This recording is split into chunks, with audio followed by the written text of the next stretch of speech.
Good morning. My name is Tiri and I'm 15 years old. I've been visually impaired since birth and registered partially sighted since I was 7 due to a number of conditions including oculomotor palsy and nystagmus. I've received some amazing help at times, but at other times I've struggled to get the help I need. Blind Children UK and guide dogs have been a great support to me and my family. We've been on a number of Blind Children UK family weekends. At one of these, when I was 12, I met up with another visually impaired girl. I'd been to the hotel before, so I showed her around, and we found some great hiding places. We've been best friends ever since, and last year our families went on holiday together, which was fantastic. We help each other out with our problems, just like any other teenagers would, but we can also chat about things relating to sight loss too, which is really important. We've also used Blind Children UK's Education Support Service. They gave us a ton of information about our rights, which helped us get what we needed for me at school. And Mum's found the family support service really useful over the years. When I was younger, I had some large print books from my local library after many years of nagging, but they only bought one small shelf of books, which I finished in a few weeks. And most of them weren't actually in proper large print. Luckily, Customise at Blind Children UK tailored books to suit my needs. In fact, I've had so many large print books from them that my dad had to build a reinforced bookcase. I've also had good support from RNIB, Victor, Action for Blind People, and Look, for whom I'm an audio reporter. And I've been very lucky that my mum has set up a local parent support group, More Vision. My mum has been my biggest supporter and advocate, and I'm really grateful to her for pushing so hard so I can get what I need to succeed. So as you can see, I'm really lucky with all the support I've received. But now I want to talk about some of the struggles. Over the years, I've met other VI young people from all over the UK. And one of the things that really concerns me is that some of us are really missing out. Some areas have VI units in mainstream schools, giving young people a chance in their education. But for many of us, there's no other choice than to be the only VI child in a school.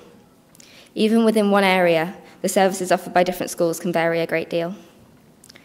Personally, I've spent many years waiting in lessons for work to be enlarged. Getting a worksheet 40 minutes into an hour-long lesson, for instance, meant that I had to put in a lot of extra effort, and I rarely got onto the extension work, not because I couldn't do it, because I simply didn't have the time. I also found it difficult to ask teachers or teaching assistants for work to be enlarged because I felt I was being inconvenient. I love learning and education, and it's made me really determined to do all the work that I do, but I can imagine some VI young people would be inclined to just give up.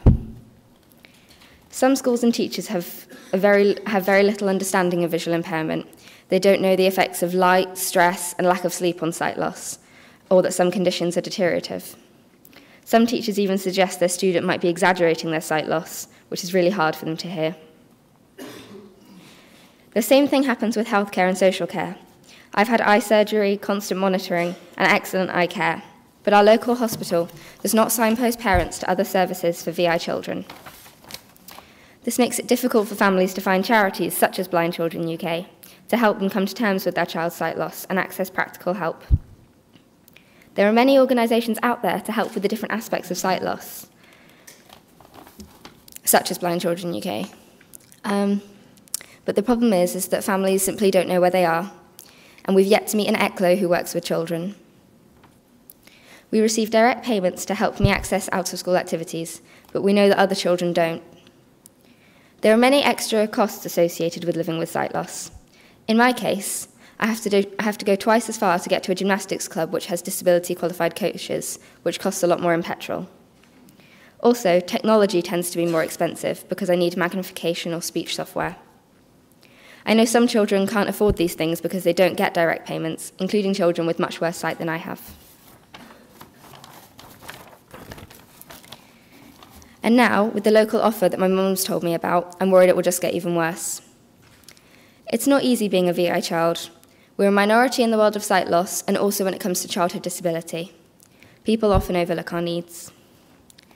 Many of us have been lucky to have had amazing support from organisations such as Guide Dogs, Blind Children UK, and others, but we need to make sure that our statutory services, education, healthcare, and social care are safe and consistent.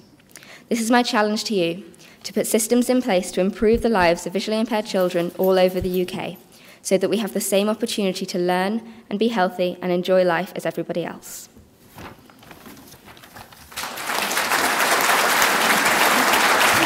good. Really well done.